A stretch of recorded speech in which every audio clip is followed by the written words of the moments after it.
China state media reporting that the U.S. has reached out to China for tariff talks. Join us now at the latest.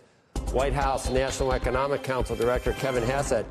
Kevin, thanks for joining us. It's good to have you on. We have our person over in China, Eunice Yoon. We talked about this quite a bit earlier, the way that China is characterizing what happened, the possible reasons why China is characterizing it that way. And we're looking for sort of the unvarnished truth of what's going on, and we know both sides have their story. It comes on the same day, Kevin, that we're seeing that things are not so great. China said that they can easily handle what's going on, but you're already seeing some pretty large cracks. But when they said this today, they said, "Oh, the United States can't take it," and they've come with hat in hand, groveling to see us. What's our take on that? The administration, in other words. Yeah, our take on it is that the United States is ready for any eventuality, and we're hopeful for progress. The fact is that China has been acting poorly in the past on trade. We've responded accordingly. We're very pleased to see that last week China pulled back a bunch of tariffs on U.S. products, perhaps at a show of good faith. And so I'm hopeful that Secretary Hassett, who's shown how good he can be at this by closing the Ukraine deal, is going to be able to help make progress with our Chinese friends. Now, certainly there have been kind of loose discussions all over both governments, and I think that the fact that the tariffs came off last week shows that we're very close to making the kind of progress we need to move the ball forward. And you actually say you don't know whether you assume the president has talked to President Trump has talked to President Xi, but you're not willing to say outright that phone call occurred. But it's President been Trump a very communicates about those, but I can tell you that I personally have not spoken with the Chinese. All right, that we always get sort of a dodge. Yeah. You know the expression that success has many fathers, but failure is an orphan. In recent days, there's been like some confusion about who's handling China. And over the weekend or previous to this, Secretary Hassett said, "I have talked to China, but not about tariffs." Then Lutnick said he's in charge. And you tell me, you are saying without any question that the president has asked Hassett to lead the tariff negotiations with China. But yeah, make it 100% clear that this 100%. Trade team, 100%, this trade team is unified. We get along. I've been in meetings with Secretary Lutnick, Secretary Hassett, and Jameson Greer yesterday, all over the place, in the ovals, and everybody collegially is divvying up on a massive amount of work. And Secretary Lutnick and Jameson Greer are making progress with numerous countries. I think it's more than 20 now, where we actually have hard offers on the table. And I spent about an hour in my office yesterday where Secretary Lutnick was talking about all the progress that they're making.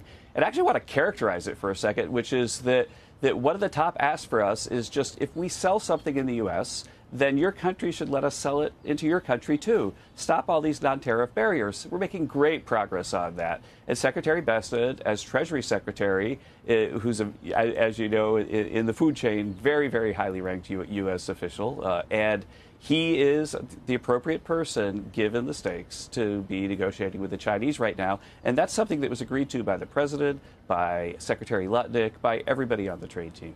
It just seemed now. Maybe he was talking at the time about whether he had engaged China on tariffs, but it seemed a little bit ambiguous when he said, "Yeah, I'm in contact with China a lot, but about other issues other than tariffs." It wasn't a dodge necessarily, but it didn't seem like like he grabbed it with both hands and said, "Yeah, this is up to me," and that's why I said the success has, maybe it wasn't going as quickly as hoped. And, success, once again, many fathers, but suddenly failure is an orphan. So he's been in charge all along.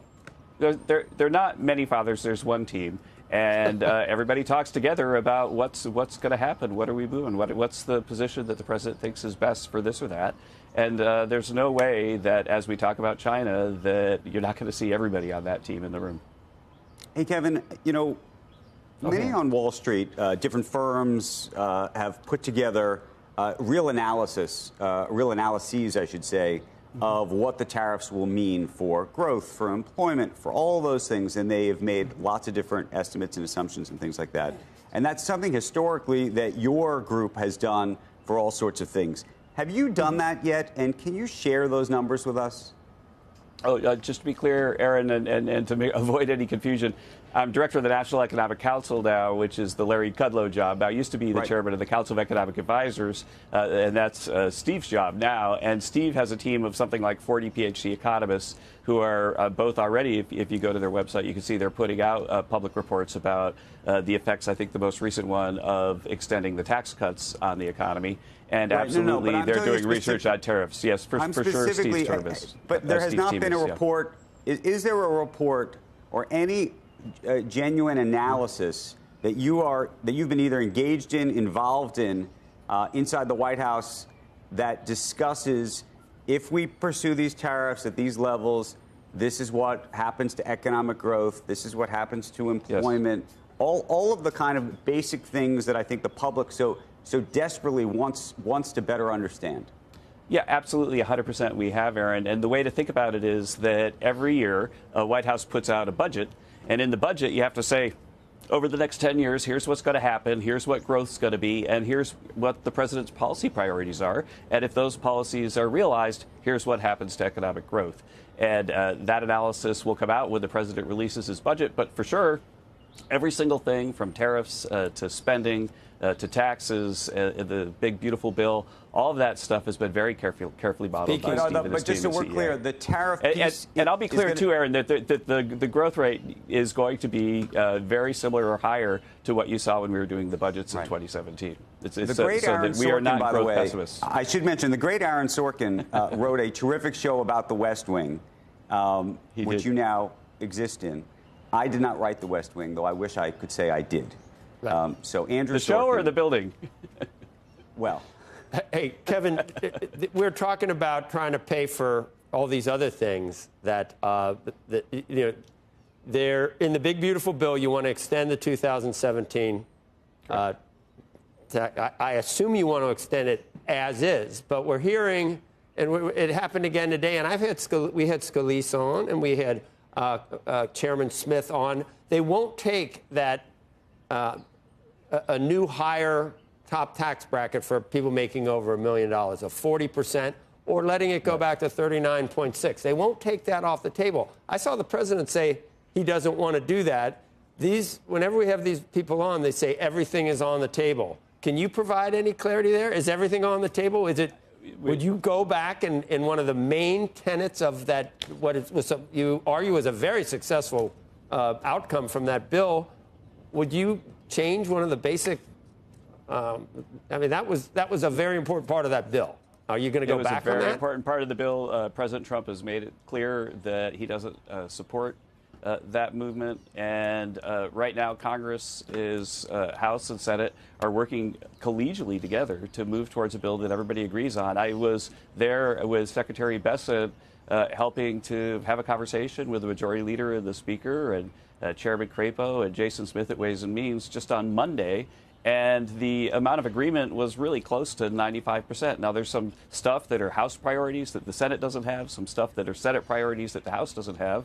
And then there's our priorities, which it seems like everybody agrees with, at least when they talk to us to our faces. And so I think we're making an enormous amount of progress. And the idea that we get a bill passed by, say, early July at the latest is very, very, very likely.